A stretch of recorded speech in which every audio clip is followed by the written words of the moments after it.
If you want to see my reviews for the Croods 1, you can check that out right now on my channel. I finally got out to see the Croods 2. I think it just hit rental digitally if you want to rent it. I went to go see it in a drive-in. We went out of town as like a family and we kind of went to go see it. Which is funny because I always remember I remember we went to go see the first Croods and we all loved it and whatever.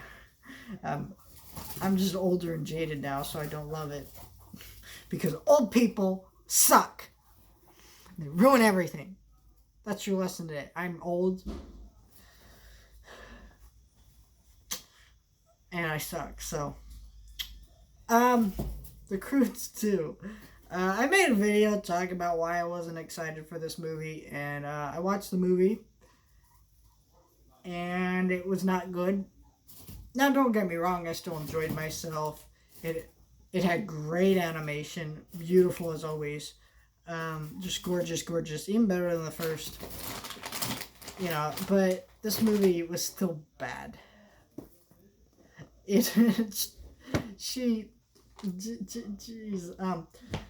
I watched the trailer and I said, yep, this is just the first movie again. And it is. It's characters stumbling across something new. They don't like the change, and then they have to grow and accept the change as a family.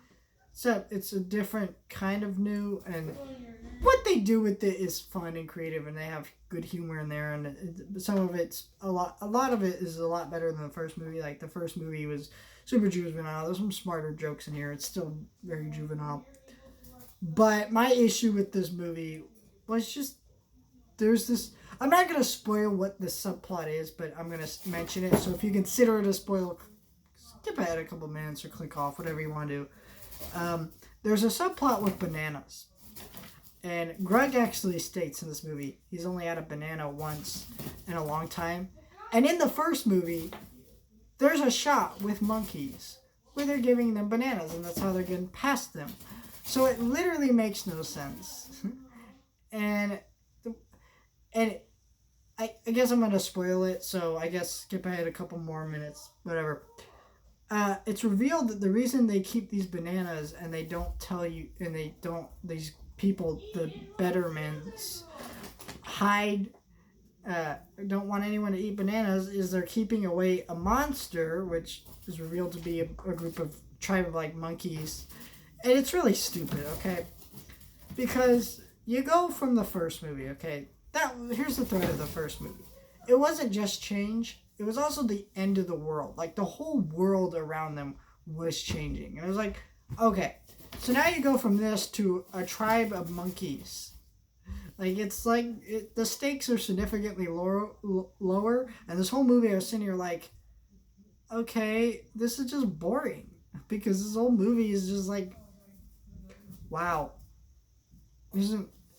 You know where everything's going to go. It's very predictable. It's very boring. And it's just like, well, because I saw the first movie. I know that they're going to accept everything. And it was just like, I mean, I didn't predict the tribe of monkeys at the end. But it's like, this isn't what I want.